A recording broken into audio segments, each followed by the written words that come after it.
Bismillahirrahmanirrahim. Assalamualaikum warahmatullahi wabarakatuh. Selamat pagi dan salam sejahtera untuk kita semua. Saya Muhammad Zainul Arif akan menyampaikan paparan makalah dengan judul Hakikat, Model, dan Arah Pendidikan Vokasi. Makalah ini sebagai salah satu tugas dalam mata kuliah Manajemen Inovatif dalam Pendidikan Vokasi pada program studi S3 Pendidikan Kejuruan. Mata kuliah ini merupakan mata kuliah dasar bagi semua mahasiswa yang memprogram di pendidikan kejuruan. Hakikat, model, dan inovasi pendidikan ini menjadi hal yang penting untuk dikaji dan dibahas bersama. Ketika kita ngomong tentang pendidikan vokasi, kita harus mengutip kata-kata dari beberapa tokoh pendidikan vokasi, karena pendidikan vokasi itu lahir itu berdasarkan dari teori-teori tokoh-tokoh, salah satunya adalah John Dewey. John Dewey mengatakan pendidikan vokasi, hakikat pendidikan vokasi itu adalah panggilan John Dewey mengatakan bahwa panggilan utama dari semua manusia dalam setiap hidupnya itu adalah bertumbuhnya intelektual dan moral. Nah, maka panggilan untuk semua manusia itu hidup itu harus bertumbuh secara intelektual dan moralnya. Ini salah satu hakikat dari pendidikan vokasi. Kemudian Hansen mengatakan bahwa panggilan tidak hanya menyeratkan pada satu arah dari seorang terhadap kegiatan pembelajaran juga harus menggambarkan makna bagi individu sehingga membantu memberikan kebanggaan terhadap individu yang telah belajar dan mengembangkan identitas pribadinya. Kemudian menurut Bilet, pendidikan kejuruan tidak hanya berfokus pada transfer keterampilan teknis, tapi juga pada pengembangan kemampuan individu untuk beradaptasi dengan berbagai konteks, dengan berbagai konteks pekerjaan yang dinamis. Nah, hal-hal yang tadi, pendapat dari Dewey, pendapat dari Hansen dan Bilet, itu menjadi pondasi tentang bagaimana pendidikan vokasi harus dikembangkan, inovasi-inovasi apa yang bisa dikembangkan dalam pendidikan kejuruan. Dalam konteks inovasi, jadi kita harus memahami dulu makna dari inovasi. Ya.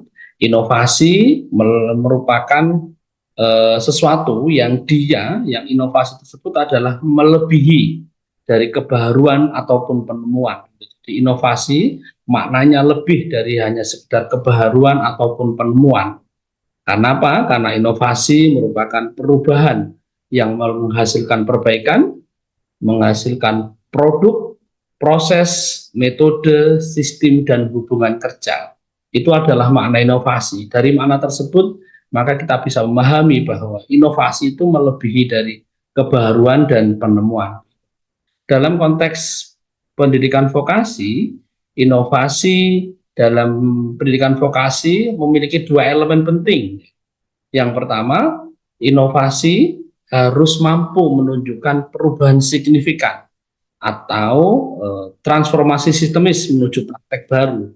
Jadi tidak hanya pada sudut pandang teoritis, tapi juga dari sudut pandang performatif. Artinya dalam konteks perubahan inovasi yang dilakukan di bidang kejuruan itu harus perubahannya harus signifikan. Tidak hanya pada teoritis, tapi juga pada performatif. Artinya individu-individu ataupun stakeholder dalam pendidikan kejuruan itu kemudian harus menunjukkan perubahan yang signifikan dan harus tampak terhadap perubahannya. Yang kedua, dalam konteks Technical Vocational Education and Training atau TVET, inovasi itu harus bermanfaat dan berdampak nyata ke eksternal. Artinya inovasi yang nanti dikembangkan di pendidikan kejuruan itu tidak hanya berdampak internal, artinya tidak hanya berdampak pada peserta didik, tidak hanya berdampak pada guru, tidak hanya berdampak pada sekolah, tapi bagaimana inovasi yang lahir dari pendidikan kejuruan atau Technical Vocational Education and Training atau TVET itu mampu berdampak ke eksternal. Misalkan inovasi dalam pendidikan SMK, inovasi dalam pendidikan vokasi itu berdampak ke masalah sosial, berdampak pada masalah ekonomi. Bagaimana ketika ada inovasi dalam pendidikan vokasi itu bisa dilihat dampaknya sosial di masyarakat begitu.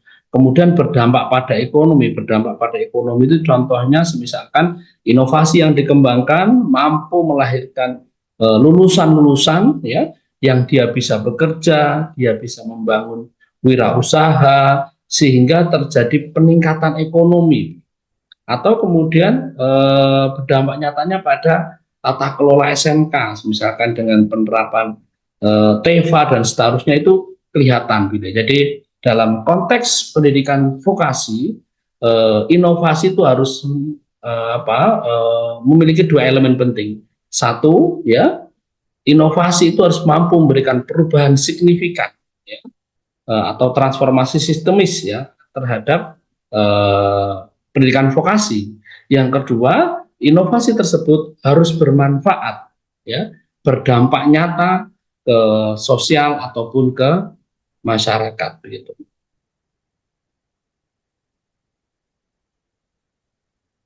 Kemudian fokus inovasi dalam TVET itu apa saja?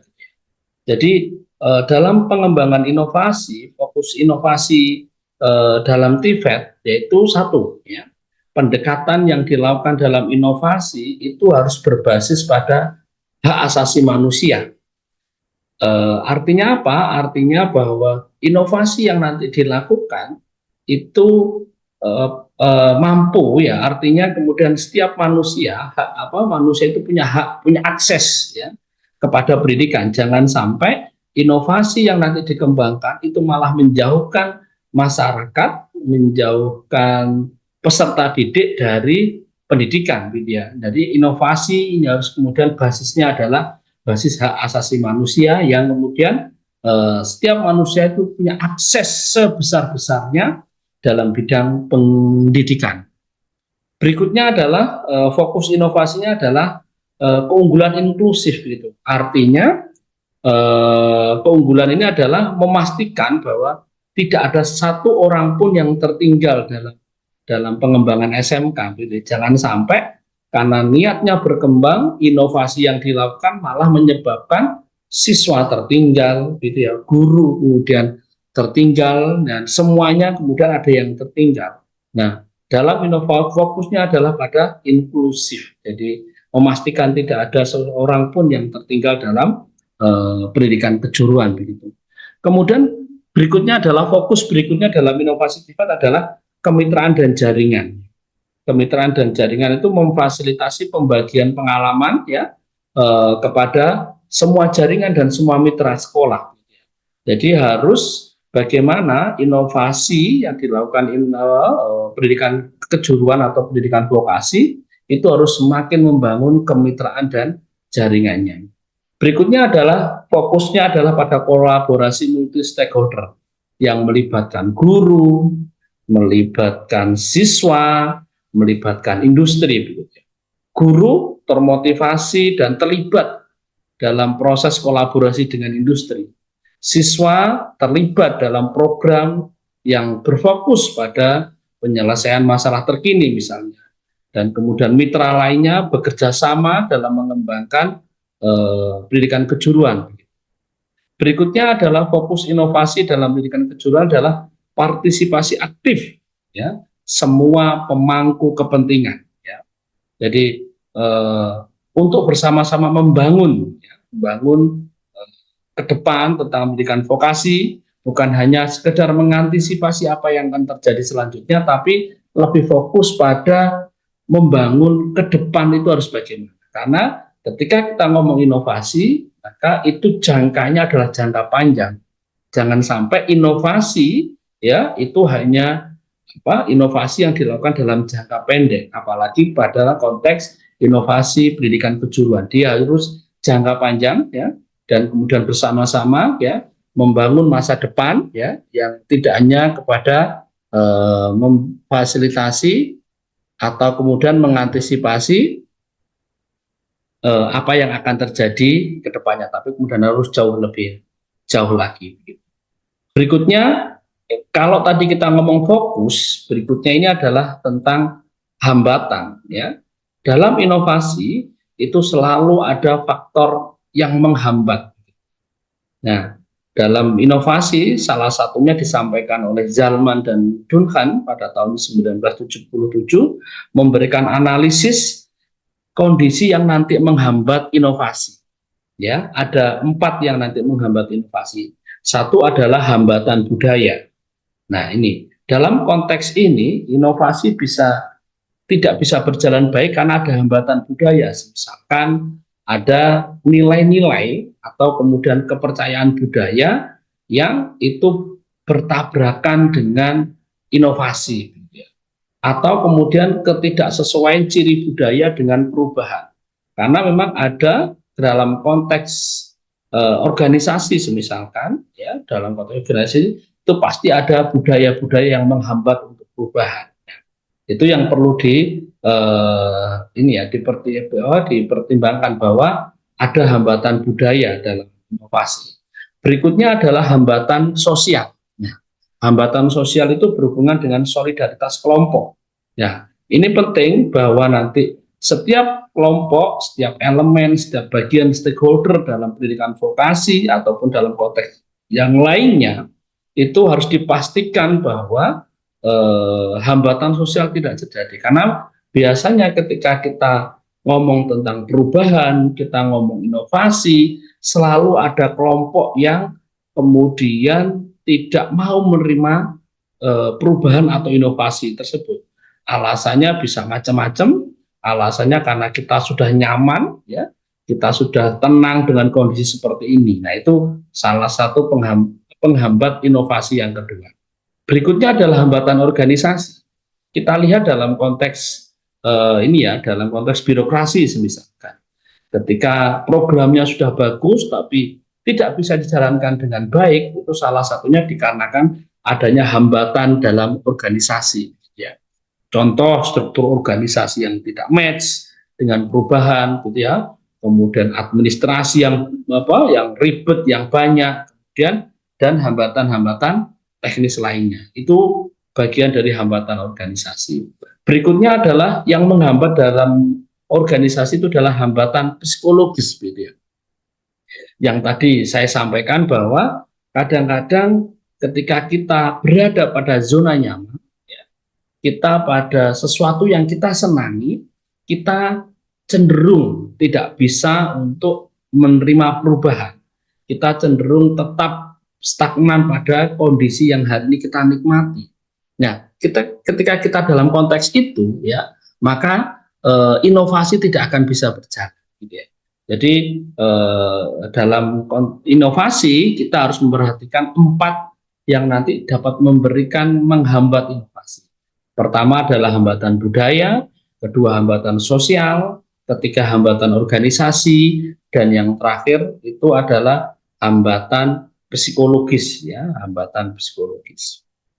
Berikutnya ini tentang kerangka kerja inovasi, ya, dalam seperti yang kita lihat di gambar ini, bahwa kerangka kerja inovasi itu berhubungan dengan 4 hal, yaitu pelaksanaan organisasi, ekosistem, kemudian pengembangan dan penerapan pembelajaran, dan kemudian pada pengembangan dan pelayanan yang modern. Nah, yang pertama adalah tentang pelaksanaan organisasi. Jadi, ketika kita melakukan inovasi, ya, dalam organisasi, pelaksanaan organisasi harus mengacu pada beberapa hal. Pertama, ya, perencanaan. Yang kedua tentang keuangan.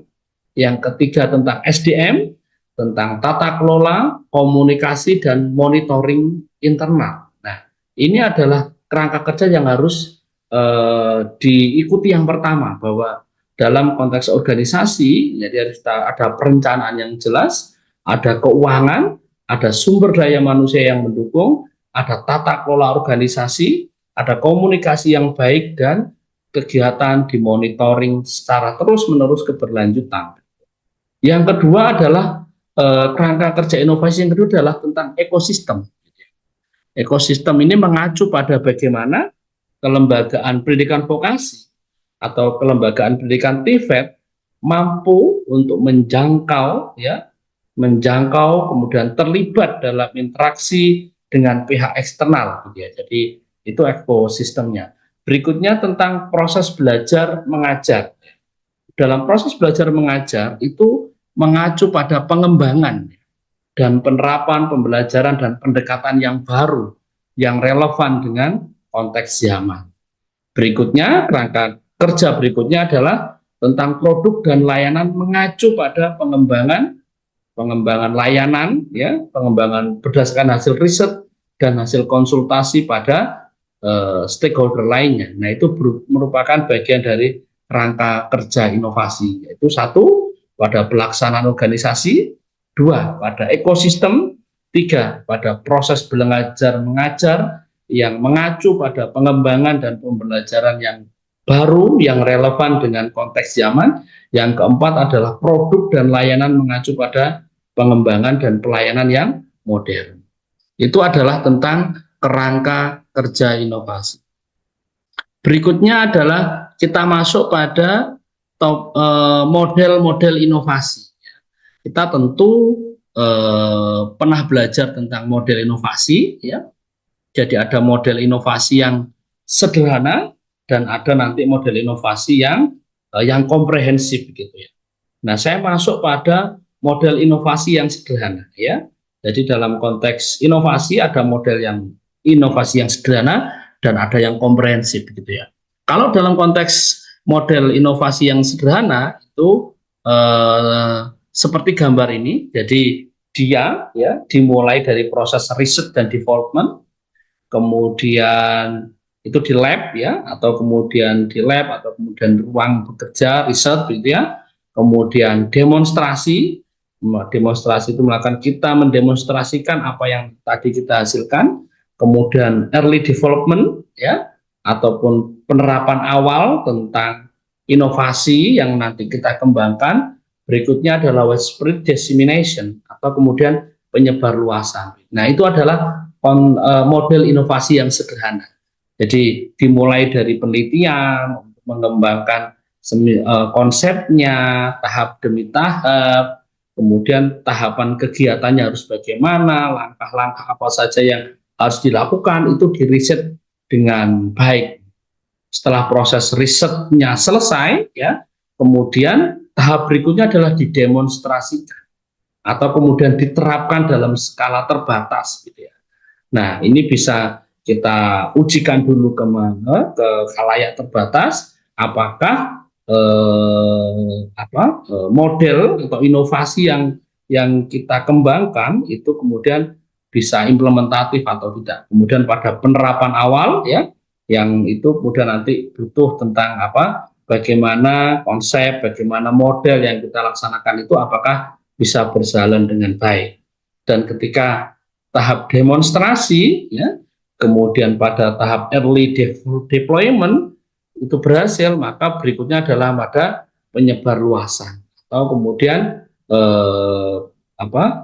inovasinya itu kemudian bisa diimplementasikan atau bisa diterapkan pada pendidikan kejuruan ataupun pendidikan vokasi. Nah, berikutnya adalah tentang model inovasi pendidikan kejuruan yang komprehensif ya, seperti pada gambar di atas ya. Jadi OECD pada 2009 kemudian sudah membuat ya semacam model systemic innovation in education yang itu berdasarkan pada knowledge base ya, atau kemudian berdasarkan pada pengetahuan. Yang pertama dalam model ini, dalam model yang dikembangkan oleh OECD ini adalah langkah pertama adalah identifikasi begitu ya. identifikasi itu bisa berhubungan dengan beberapa kata kunci, misalkan apa identifikasi dilakukan berdasarkan menjawab pertanyaan apa pendorong utama dari perubahan, gitu ya. Apa yang pendorong utama sehingga kita melakukan inovasi, misalkan itu bisa berasal dari eksternal, ya. Eksternal itu bisa dari konteks global, ya. Kemudian konteks nasional itu misalkan kebijakan-kebijakan dari negara, ya, atau konteks internasional tentang kondisi global begitu. Nah, itu bisa dilihat situ. Kemudian dalam inovasi, dalam identifikasi itu adalah bagaimana atau kemudian stakeholder mana saja yang terlibat dan bagaimana keterlibatan. Jadi dua pertanyaan itu untuk mengembangkan dan untuk mengetahui identifikasi apa yang mendorong kita untuk melakukan inovasi. Kemudian tahap berikutnya adalah development of the innovation. Ya. Ini bagaimana inovasi ini dikembangkan. Setelah kita mendapat tahu identifikasinya, stakeholder mana yang terlibat, bagaimana keterlibatannya, pendorong utama dari inovasi ini apa, ya. Kemudian tahap berikutnya adalah bagaimana inovasi ini dikembangkan. Ya. Pendekatannya bisa top down, bisa bottom up, ya. Top down itu berarti dari kebijakan pemerintah, semisalkan baru ke bawah, atau kemudian dilakukan dari bottom up, ya, dari masyarakat, dari sekolah dan seterusnya. Tahap berikutnya adalah implementation, ya, atau implementasi. Implementasi ini adalah bagaimana proses, ya, inovasi itu diimplementasikan, ya. Nah, dalam tahap implementasi itu bisa dilakukan dengan uji coba ataupun tanpa uji coba, itu tergantung pada inovasi apa yang mau dikembangkan, ya. Tahap berikutnya dalam model inovasi yang dikembangkan oleh OECD ini adalah monitoring, ya. Kemudian kriteria apa saja, begitu ya, temuannya apa saja, ya, itu dalam rangka monitoring. Di tahap berikutnya adalah evaluasi, ya. Nah, evaluasi ini kriteria apa saja yang digunakan, ya, bagaimana evaluasi dilakukan, apa saja temuannya. Nah, setelah tahap ini, jadi tahap yang dikembangkan dalam model inovasi pendidikan kejuruan atau pendidikan TVET yang dikembangkan oleh OECD ini adalah semacam siklus, ya. Semacam siklus itu artinya tahapan ini tidak pernah berhenti. Dia terus akan berjalan, ya, akan dimulai identifikasi, kemudian evaluasi, balik lagi ke identifikasi. Nah, ini adalah model inovasi. Kenapa disebut komprehensif? Karena dia tidak selesai, tapi kemudian dia terus pada siklus berikutnya, pada siklusnya. Nah, pada model inovasi ini kita akan tahu outputnya apa. Apa hasil inovatifnya, ya? Apakah hasil inovatifnya berupa produk, berupa proses, ataupun berupa metode, gitu ya. Nah, itu dari outputnya. Kemudian dari outcome-nya juga kita bisa lihat, ya, dampak apa saja yang dihasilkan dari inovasi ini. Nah, inovasi model systemic innovation in education ini sangat banyak dikembangkan, ya, banyak diterapkan di banyak belahan dunia, tentang bagaimana inovasi di pendidikan kejuruan, dimulai dari identifikasi, kemudian tahap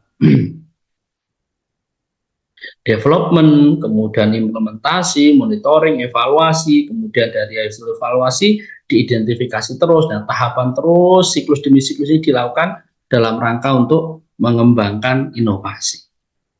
Berikutnya adalah arah inovasi TVET atau arah kira-kira inovasi itu mengarah pada hal apa saja, begitu. Nah, berdasarkan literatur, ya, berdasarkan hasil dari literatur bahwa ke depan, ya, inovasi pendidikan vokasi ataupun pendidikan kejuruan itu mengarah pada 3 hal, gitu ya. Yang pertama adalah supporting green economy, ya, itu arah inovasi di dunia, begitu ya. Kenapa? Karena ketika ini, ya, with the birth of the green economy approach, new job will surely emerge, namely green job. Jadi ketika ada ekonomi hijau ya yang sekarang lagi banyak dikembangkan gitu ya, Forum Pembelajaran Global pada UNESCO, UNEFOC pada tahun 2018 yang kemarin itu sudah mengkaji tentang transisi menuju ekonomi hijau gitu ya. Nah, ketika forum global UNESCO dan UNEFOC ya sudah mengkaji tentang transisi menuju ekonomi hijau, dari forum itu juga merekomendasikan ya agar TVET ya atau pendidikan vokasi itu harus mengarah pada pengembangan ekonomi hijau ya. Nah, harus mengarah ke situ gitu ya, karena memang eh, global ya semakin ke depan ya tantangan ke depan itu adalah pada penguatan green ekonomi atau ekonomi hijau dan seterusnya gitu ya. Nah, pembangunan ekonomi hijau, apa sih ekonomi hijau gitu ya? Pembangunan ekonomi hijau itu adalah pengembangan yang berfokus pada tiga hal ya. Satu, tentang mitigasi atau perubahan iklim. Dua, pada penghematan energi fosil. Dan tiga adalah penciptaan lapangan kerja berbasis pekerjaan hijau gitu ya. Nah, dari arah atau fokus ekonomi hijau ya itu maka akan lahir ya pekerjaan hijau baru gitu ya yang memiliki prospek yang cukup cerah ya karena berbagai pekerjaan baru muncul akibat krisis iklim gitu ya. Beberapa pekerjaan baru itu misalkan adalah ahli energi ya atau teknisi IBT ya atau energi baru terbarukan. Nah, ini harus dilihat oleh pengelola SMK ya bahwa ke depan dalam pengembangan TVET itu harus mengarah pada supporting green economy atau mendukung ekonomi hijau. Berikutnya adalah arah inovasi, berikutnya adalah digitalisasi pada pendidikan vokasi gitu ya. Nah, kenapa? Karena ini ya digitalisasi pendidikan vokasi itu merupakan proses ya integrasi teknologi digital ke dalam sistem pendidikan vokasi yang bertujuan untuk meningkatkan ya kualitas pembelajaran, aksesibilitas dan relevansi pendidikan kejuruan dengan kebutuhan industri 4.0. Nah, ini harus mengarah pada digitalisasi pendidikan ya. Elemen-elemen penting dari digitalisasi pendidikan misalkan adalah satu, pembelajaran berbasis learning ya. Maka inovasi-inovasi pendidikan mengarah pada pembelajaran e-learning. Yang kedua adalah pada virtual reality ya. Ya misalkan kegiatan praktikum di SMK ya, itu pada penggunaan alat-alat virtual reality ya untuk menjangkau teknologi ya. Karena apa? Karena mungkin laboratorium di SMK itu belum sampai pada teknologi terbaru. Nah, supaya kita bisa mengejar ya, teknologi yang terbaru itu bisa digunakan sebagai bahan pembelajaran, maka yang bisa kita lakukan adalah melakukan simulasi atau virtual reality menggunakan teknologi sehingga siswa tahu tentang teknologi-teknologi baru itu. Kemudian adalah tentang IoT atau Internet of Things ya dan Industri 4.0. Nah, itu juga harus dikembangkan. Kemudian manajemen pembelajaran berbasis sistem informasi ya. Kemudian pengembangan keterampilan digital pada siswa SMK seperti coding, pemrograman mesin, desain grafis hingga manajemen data ya atau sesuai bidang vokasi yang lainnya.